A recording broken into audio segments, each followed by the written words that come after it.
Hello दोस्तों, स्वागत है आपका मेरे YouTube चैनल पर। दोस्तों, आज हम बायोलॉजी के 50 महत्वपूर्ण प्रश्नों को पढ़ने वाले हैं। तो चलिए दोस्तों शुरू करते हैं। पहला क्वेश्चन देखते हैं। पहला क्वेश्चन है, शरीर की सबसे बड़ी ग्रंथि कौन है? लार ग्रंथि, थायराइड, यकृत, आमाशय। शरीर की सबसे बड़ी ग्रंथि है यकृत। Option C right. चलिए अगला प्रश्न देखते हैं। प्रश्न नंबर 2, मनुष्य में मादा जनन अंग से किस हार्मोन का स्रावण होता है?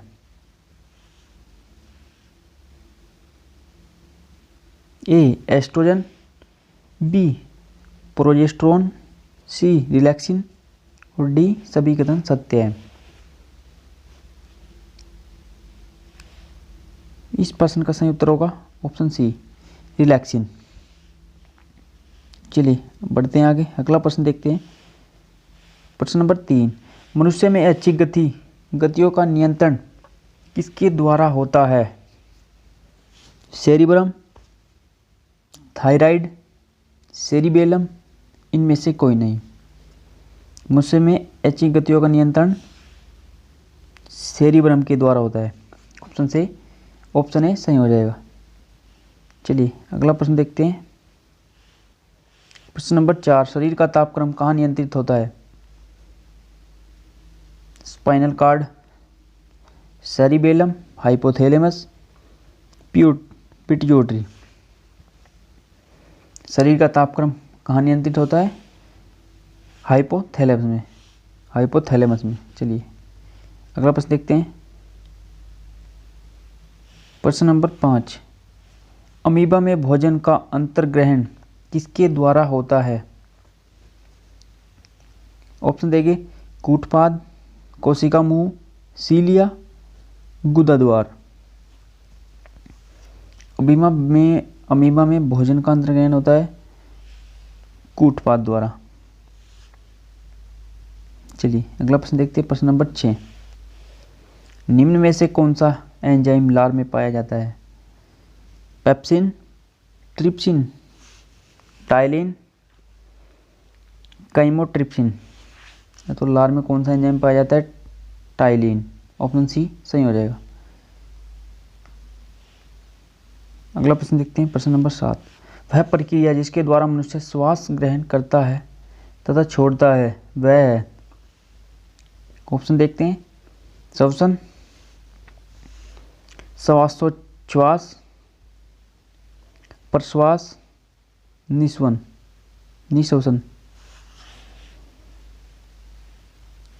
इस प्रश्न का राइट आंसर हो जाएगा ऑप्शन बी श्वासोच्छ्वास। चलिए अगला प्रश्न देखते हैं। प्रश्न नंबर 8, ऊर्जा उत्पादन के लिए कोशिका प्रायः किसका उपयोग करती है? अमीनो अम्ल, ग्लूकोज, वसा, सुक्रोज। इस प्रश्न का सही उत्तर होगा ऑप्शन बी ग्लूकोज। ऊर्जा उत्पादन के लिए कोशिका ग्लूकोज का प्रयोग करती है। चलिए अगला प्रश्न देखते हैं। प्रश्न नंबर 9, किस अभिक्रिया द्वारा पौधे में ऑक्सीजन बाहरी वातावरण से कोशिकाओं में पहुंचता है? ए किण्वन, विसरण, दहन, प्रकाश संश्लेषण। किस अभिक्रिया द्वारा पौधों में ऑक्सीजन बाहरी वातावरण से कोशिका में पहुंचता है? विसरण द्वारा। ऑप्शन बी सही हो जाएगा। चलिए अगला प्रश्न देखते हैं। प्रश्न नंबर 10, श्वसन की अभिक्रिया में खाद्य पदार्थों की परिणति क्या होती है? विघटन, दहन, परिवर्तन, संश्लेषण। इस प्रश्न का सही उत्तर हो जाएगा ऑप्शन ए विघटन। चलिए अगला प्रश्न देखते हैं। प्रश्न नंबर 11, खाद्य पदार्थों का भोजन पौधों में स्थानांतरण का मुख्य रूप कौन सा है? Glucose, starch, sucrose, protein. इस प्रश्न का सही उत्तर होगा ऑप्शन सी सुक्रोज। चलिए अगला प्रश्न देखते हैं, प्रश्न नंबर 12। एक स्वस्थ मनुष्य का रक्तचाप होता है ए 90 से 60, 120 80, 200 130, 140 160 से एक स्वस्थ मनुष्य का रक्तचाप होता है 120 80। चलिए अगला प्रश्न देखते हैं, प्रश्न नंबर 13। मनुष्य के मस्तिष्क की सबसे बाहरी झिल्ली है पियोमीटर, मीटर, डायूरामीटर, इरेकन वाइड। मनुष्य के मस्तिष्क की सबसे बाहरी झिल्ली है डायूरामीटर। चलिए अगला प्रश्न देखते हैं, प्रश्न नंबर 14। मनुष्य के सूंघने की अक्षमता को नियंत्रित करता है ऑप्टिक पाली, घ्राणेंद्रिय पाली, सेरिब्रम, इनमें से कोई नहीं। इस प्रश्न का सही उत्तर होगा ऑप्शन बी घ्राणेंद्रिय पाली। चलिए पढ़ते हैं आगे, अगला प्रश्न देखते हैं, प्रश्न नंबर 15। मनुष्य में बुद्धि एवं चतुराई का केंद्र है cerebellum, hypothalamus, cerebrum, spinal cord. मनुष्य में बुद्धि और चतुराई का केंद्र है सेरिब्रम, ऑप्शन सी सही हो जाएगा। चलिए अगला प्रश्न देखते हैं, प्रश्न नंबर 16। रक्त में ग्लूकोज की मात्रा नियंत्रित रहता है ए, ऑप्शन देखते हैं, सोमेटोस्टेनिन के कारण, ग्लूकागन के कारण, गैस्ट्रिन के कारण, इंसुलिन के कारण।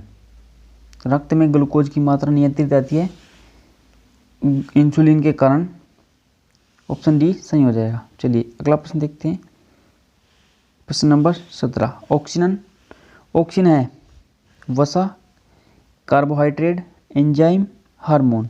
ऑक्सीजन हार्मोन है, ऑप्शन डी सही हो जाएगा। चलिए अगला प्रश्न देखते हैं, प्रश्न नंबर 18। जैव प्रक्रमण के अंतर्गत कौन आता है? जैव प्रक्रम के अंतर्गत कौन आता है? पोषण, उत्सर्जन, श्वसन, सभी। जैव प्रक्रम के अंतर्गत ये सभी आते हैं, पोषण भी, उत्सर्जन और श्वसन। तो डी सही हो जाएगा, सभी। अगला प्रश्न देखते हैं, प्रश्न नंबर 19। गोबर छत्ता किसके अंतर्गत आता है? परजीवी, स्वपोषी, मृतजीवी, प्रासरणी। गोबर छत्ता मृतजीवी के अंतर्गत आता है, ऑप्शन सी इज राइट। अगला प्रश्न देखते हैं, प्रश्न नंबर 20। वायुमंडल में सामान्यतः CO2 कार्बन डाइऑक्साइड पाया जाता है ए 78%, 21%, 4%, 0.03%।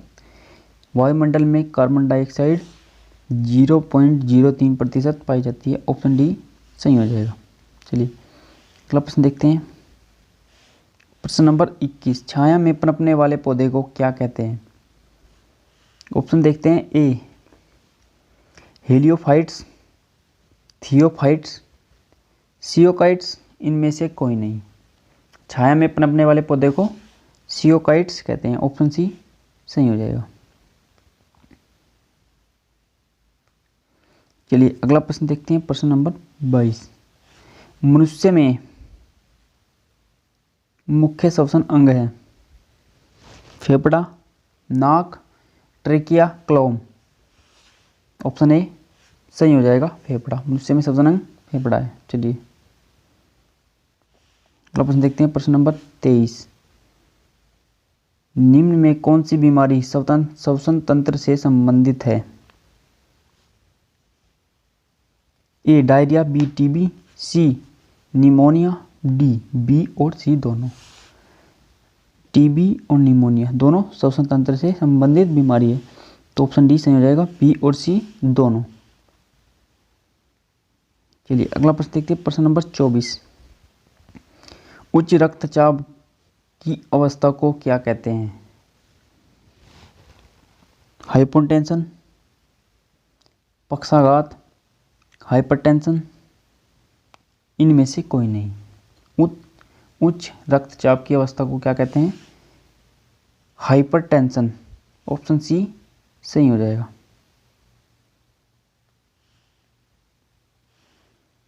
अगला प्रश्न देखते हैं, प्रश्न नंबर 25। मछलियों में उत्सर्जी पदार्थ क्या है? ऑप्शन देखते हैं, एमिनोमल, यूरिक अम्ल, यूरिया, अमोनिया। मछलियों में उत्सर्जी पदार्थ है अमोनिया। ऑप्शन डी सही हो जाएगा। चलिए अगला प्रश्न देखते हैं, प्रश्न नंबर 26। पौधे में आवश्यकता से अधिक जल किस प्रक्रिया द्वारा बाहर निकाले जाते हैं?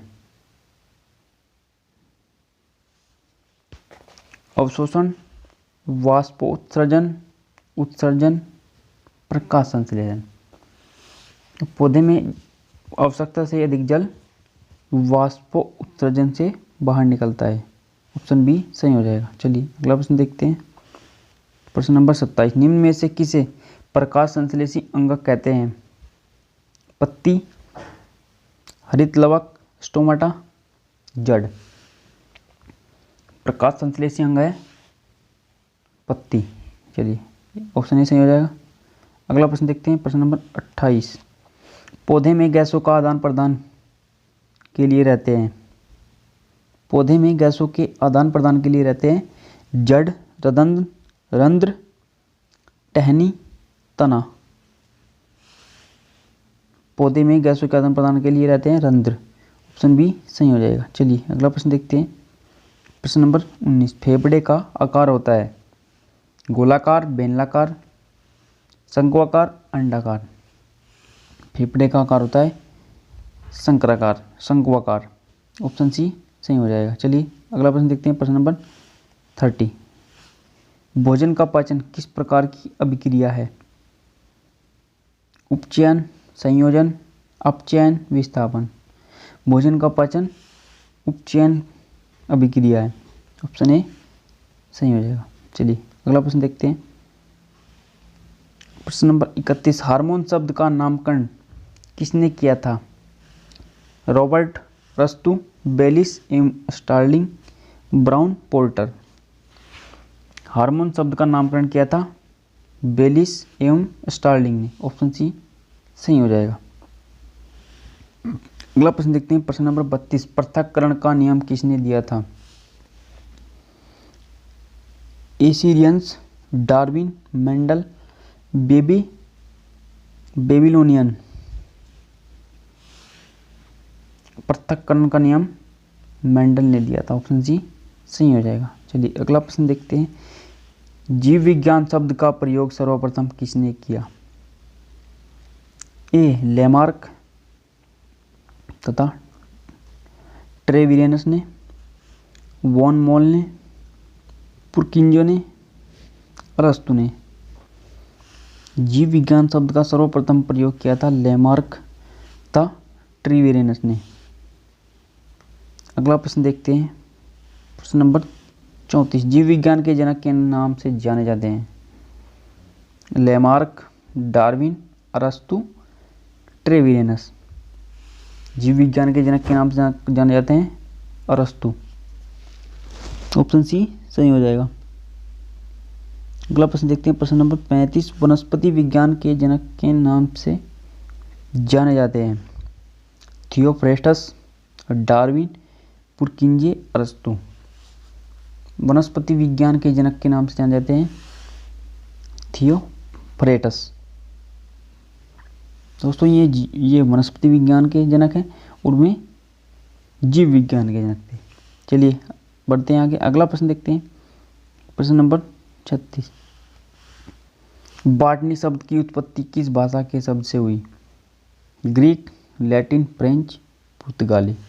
बॉटनी शब्द की उत्पत्ति ग्रीक भाषा से हुई। ऑप्शन ए सही हो जाएगा। चलिए अगला प्रश्न देखते हैं, फाइकोलॉजी में किसका अध्ययन किया जाता है? कवक, शैवाल, विषाणु, ये सभी। फाइकोलॉजी में शैवाल का अध्ययन किया जाता है। ऑप्शन बी सही हो जाएगा। चलिए अगला प्रश्न देखते हैं, प्रश्न नंबर 38। पर्यावरण का अध्ययन जीव विज्ञान की किस शाखा के अंतर्गत किया जाता है? वर्गिक, अनुवांशिकी, कार्यकी, पारिस्थितिकी। पर्यावरण का अध्ययन पारिस्थितिकी में किया जाता है। ऑप्शन डी सही हो जाएगा। चलिए अगला प्रश्न देखते हैं। प्रश्न नंबर 39। डेंड्रोलॉजी का संबंध है पौधों के अध्ययन से, पुष्पों के अध्ययन से, झाड़ियों के अध्ययन से, वृक्षों के अध्ययन से। डेंड्रोलॉजी का संबंध है झाड़ियों के अध्ययन से। Option C is right. अगला प्रश्न देखिए। प्रश्न नंबर 40। पुष्पों का अध्ययन कहलाता है एग्रेस्टोलॉजी, फिनोलॉजी, एंथोलॉजी, इनमें से कोई नहीं। पुष्पों का अध्ययन कहलाता है एंथोलॉजी। ऑप्शन सी सही हो जाएगा। चलिए अगला प्रश्न देखते हैं। प्रश्न नंबर 41। वनस्पति संवर्धन से संबंधित विज्ञान की शाखा को कहते हैं ओलेरीकल्चर, हॉर्टिकल्चर, एग्रीकल्चर, फ्लोरिकल्चर। वनस्पति संवर्धन को कहते हैं हॉर्टिकल्चर। चलिए अगला प्रश्न देखते हैं। प्रश्न नंबर 42। स्पर्मोलॉजी में किसका अध्ययन किया जाता है? परागकण, बीज, फल, पत्ती। स्पर्मोलॉजी में बीज का अध्ययन किया जाता है। अगला प्रश्न देखते हैं। चलिए बढ़ते हैं आगे। प्रश्न नंबर 43। एग्रेस्टोलॉजी में किसका अध्ययन किया जाता है? एग्रेस्टोलॉजी में घासों का, फलों का, फसलों का, तेल बीजों का। एग्रोस्टोलॉजी में घासों का अध्ययन किया जाता है। ऑप्शन ए सही हो जाएगा। चलिए अगला प्रश्न देखते हैं। प्रश्न नंबर 44। पीडोलॉजी में किसका अध्ययन किया जाता है? भूमि का, फलों का, चट्टानों का, पौधों का। पीडोलॉजी में भूमि का अध्ययन किया जाता है। ऑप्शन ए सही हो जाएगा। चलिए अगला प्रश्न देखते हैं। प्रश्न नंबर 45। पौधों का नाम देने वाले विज्ञान कहलाता है नामकरण, वर्गीकी, पहचान, वर्गीकरण। पौधों को नाम देने वाले विज्ञान को क्या कहते हैं? वर्गीकी। चलिए अगला प्रश्न देखते हैं। प्रश्न नंबर 46। निम्नलिखित में से किसे वर्गीकी का पितामह कहा जाता है? एंगलर, लिनियस, अरस्तु, लेमार्क। वर्गीकी का पितामह कहते हैं लिनियस को। ऑप्शन बी सही हो जाएगा। और चलिए अगला प्रश्न देखते हैं। प्रश्न नंबर 47। सूक्ष्म जीव मिलते हैं रेतीली मिट्टी में, लवण युक्त पानी में, दलदल भूमि में, इन सभी में। सूक्ष्म जीव रेतीली मिट्टी में भी मिलते हैं, लवण युक्त पानी में भी होते हैं और दलदल भूमि में भी होते हैं। तो इस प्रश्न का सही आंसर हो जाएगा ऑप्शन डी, इन सभी में। चलिए अगला प्रश्न देखते हैं। प्रश्न नंबर 48। विषाणु वृद्धि करता है जीवित कोशिका में, चीनी के विलयन में, मृत शरीर में, पानी में। विषाणु वृद्धि करता है जीवित कोशिका में। ऑप्शन ए सही हो जाएगा। चलिए अगला प्रश्न देखते हैं। प्रश्न नंबर 49। साबूदाना किससे बनाया जाता है? Pinus, Cedrus, Juniperus, Cycas. साबूदाना बनाया जाता है साइकस से। ऑप्शन डी सही हो जाएगा। चलिए अगला प्रश्न देखते हैं और ये आज की वीडियो का लास्ट क्वेश्चन है। फलों का अध्ययन कहलाता है फिनोलॉजी, पोमोलॉजी, एग्रेस्टोलॉजी, एंथोलॉजी। फलों का अध्ययन कहलाता है पोमोलॉजी। बी सही हो जाएगा। तो दोस्तों ये थे बायोलॉजी के 50 महत्वपूर्ण प्रश्न अगर अच्छे लगे हो तो वीडियो को लाइक कर दीजिए और शेयर कर दीजिए। और अगर आप मेरे चैनल पर नए हैं तो चैनल को सब्सक्राइब करें और घंटी का बटन दबा दीजिए, जिससे आपको लेटेस्ट नोटिफिकेशन प्राप्त हो। दोस्तों इससे आगे के प्रश्न मैं अगली वीडियो में लेकर आऊँगा। मिलते हैं अगली वीडियो में। आज की वीडियो में बस इतना ही। Thanks for watching. जय हिंद दोस्तों।